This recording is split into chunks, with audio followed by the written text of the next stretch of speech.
Bismillahirrahmanirrahim. Assalamualaikum warahmatullahi wabarakatuh. Perkenalkan, nama saya Dinarti Lailasari dari unit PAUD Al-Hufaz. Baiklah, pada kesempatan kali ini saya akan mempresentasikan salah satu dari materi Akademi Insan Al-Hufaz yang alhamdulillah telah kita laksanakan beberapa bulan ke belakang. Adapun materi yang saya pilih itu adalah membangun komunikasi etis atau effective leadership communication. Nah, kira-kira apa ya itu komunikasi? Nah, komunikasi itu adalah suatu proses penyampaian informasi, baik itu berupa pesan, ide, gagasan dari satu pihak kepada pihak yang lainnya. Nah, komunikasi itu sendiri terbagi menjadi dua.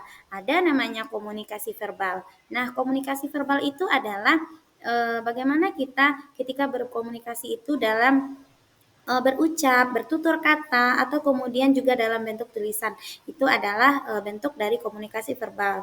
Nah, kemudian ada lagi komunikasi nonverbal. Nah, komunikasi nonverbal itu sendiri adalah bagaimana kita gestur tubuh kita, kemudian bagaimana kita menunjukkan sikap-sikap tertentu, misalnya dengan tersenyum, kemudian dengan menggelengkan kepala, kemudian dengan mengangkat bahu. Nah, itu juga merupakan bentuk dari komunikasi itu sendiri. Nah, sebagai umat Islam nih, kira-kira siapakah teladan komunikasi kita yang paling baik? Nah, siapa lagi ya kalau bukan Rasulullah Shallallahu Alaihi Wasallam atau Nabi Muhammad Shallallahu Alaihi Wasallam. Nah, beliau adalah sosok teladan kita sebagai umat Islam dalam melakukan komunikasi yang baik.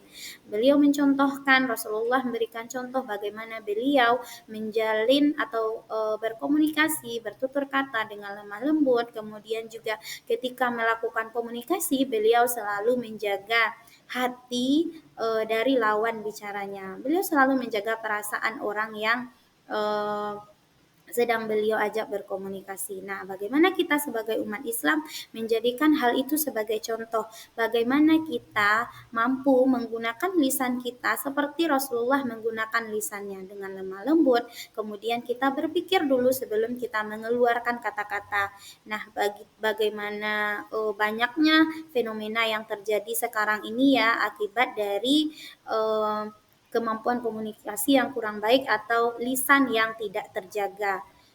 Nah, itu kemudian lagi bagaimana kita harus hati-hati terhadap lisan kita karena itu sangat berbahaya ya. Dalam Islam itu sendiri ada pepatah Arab yang dikenal dengan al-mahfuzat yang bunyinya adalah salamatul insan fi hifzil lisan. Artinya apa? Bahwa keselamatan manusia itu tergantung pada kemampuannya dalam menjaga lisan. Nah, Allah sendiri juga telah memperingatkan umatnya bahwa malaikat itu mencatat setiap ucapan manusia, baik itu yang baik maupun yang buruk. Nah, dalam surah Qaf tuh Allah mengatakan bahwa tiada suatu ucapan pun yang diucapkan melainkan ada di dekatnya malaikat sebagai pengawas yang selalu hadir. Nah, oleh karena itu marilah kita sama-sama belajar untuk menjaga lisan. Nah, Rasulullah pun pernah berbincang dengan Mu'az bin Jabal. Apa kata Rasulullah? Maukah aku beritahukan kepadamu tentang kunci semua perkara itu? Lalu Mu'az menjawab, iya wahai Rasulullah. Maka beliau memegang lidahnya dan kemudian bersabda, jagalah ini, kata Rasulullah. Kemudian Mu'az bertanya, wahai Rasulullah, apakah kami dituntut atau disiksa karena apa yang kami katakan? Maka beliau bersabda, bagaimana engkau ini wahai Mu'az? Bukankah seseorang tertelungkup di atas wajahnya itu ke dalam neraka tidak lain karena disebabkan oleh lisannya.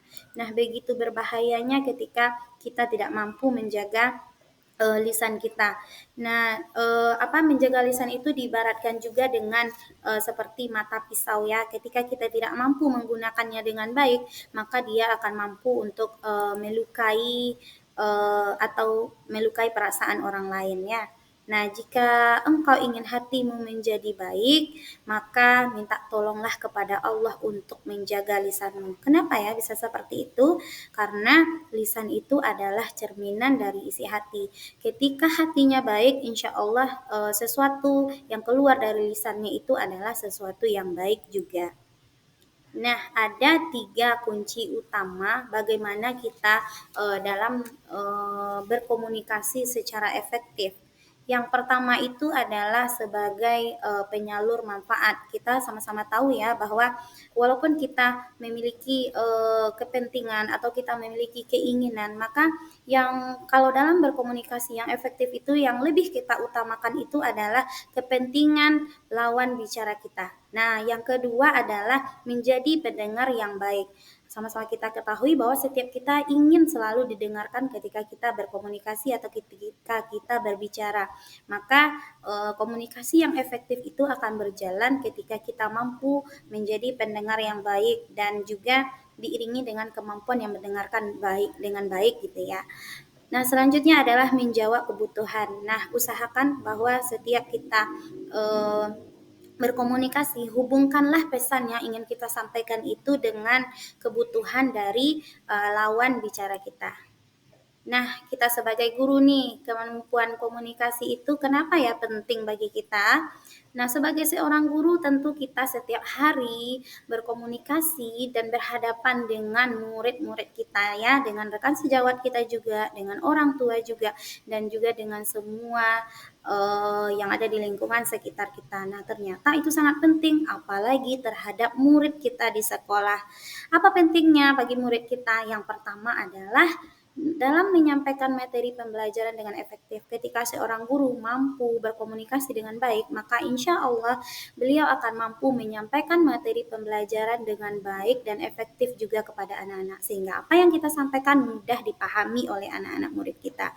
Dan yang kedua adalah ketika kita sudah mampu berkomunikasi dengan baik, maka pembelajaran yang kita sampaikan itu akan terasa menyenangkan, kemudian enak didengar, kemudian mereka asik ketika mendengarkan apa yang kita sampaikan. Nah, sehingga masuk ke hatinya apa-apa yang kita sampaikan.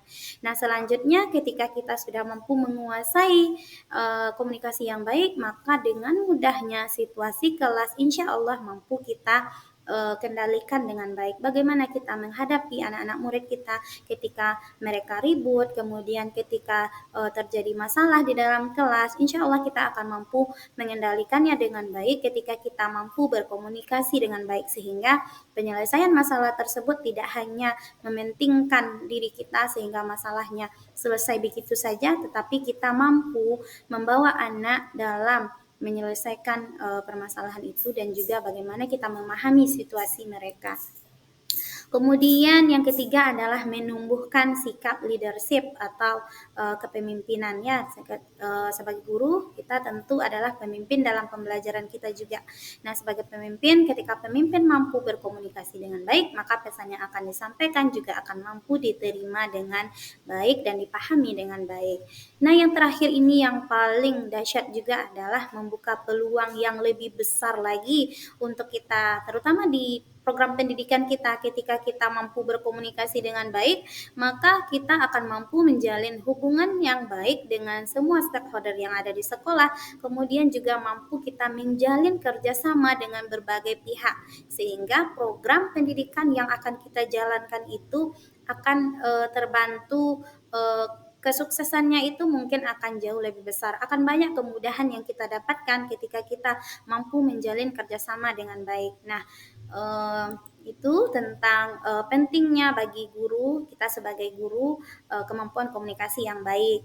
Nah, maksud yang baik itu apabila disampaikan dengan cara yang salah, maka akan mengakibatkan persepsi yang salah. Jadi, apapun yang akan kita sampaikan itu adalah yang terpenting itu bagaimana cara kita dalam menyampaikan pesan tersebut kepada orang lain. Nah, yang terakhir adalah sebagai penutup, a good relationship start with good communication. Nah, ternyata memang hubungan yang baik itu dimulai dengan komunikasi yang baik. Ketika kita memiliki komunikasi yang baik, kita akan mampu menjalin hubungan yang baik dengan siapapun, sehingga nanti kita akan mendapatkan banyak sekali kemudahannya. Nah, mari kita sama-sama yuk semangat untuk terus berbenah, semangat untuk terus belajar agar kita mampu berkomunikasi dengan baik, agar kita mampu berdakwah di dunia pendidikan ini dengan baik, sehingga dakwah yang kita sampaikan itu dipahami dan diterima dengan baik. Nah, itulah presentasi dari saya. Sekian, wabillahi taufik wal hidayah. Mohon maaf atas segala kekurangan dan kesalahan. Assalamualaikum warahmatullahi wabarakatuh.